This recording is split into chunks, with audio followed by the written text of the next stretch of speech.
Guys, takwenda notora boat tasvika takusvika ndine vepala ndatora vepala ndaenda kupala ndataura nevekupala ndinavo panapa tiri convoy takunotora board ambulance yauya. We called the ambulance yauya ikatora statement because mapurisa ati auye ambulance inofanirwa kuuya yocertifya munhu dead. Saka ndasvika manje ndatora vepala kuti vazotora board. Ndangousa the last pala yaya, so ndova ndinavo pano, then the real work will start now. Pandori nevanhu varipo vakati wandei, so tasvika. Saka ndasvika nepala guys, tasvika nepala ndopatave panapa,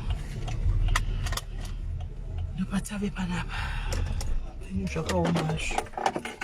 We are here.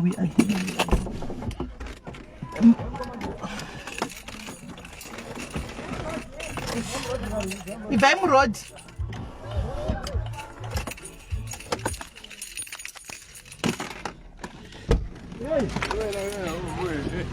Masrozi.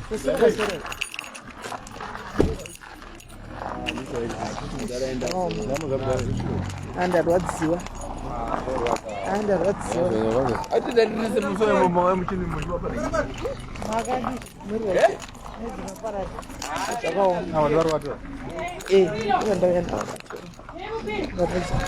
Kuyari kuita iwe?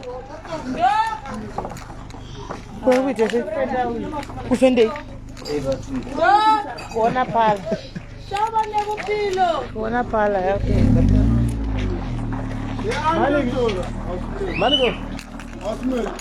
Since morning I am talking to you. Sorry, I was not available, my brother. Yeah, but you were...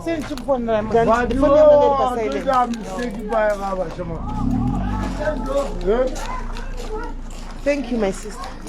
Thank you very much. Thank you.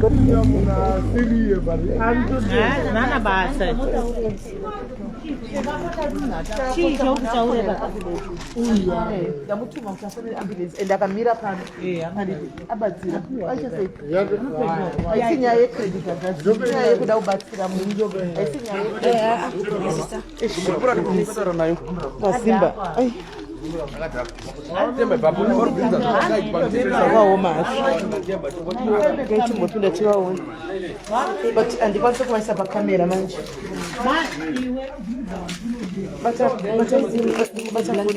But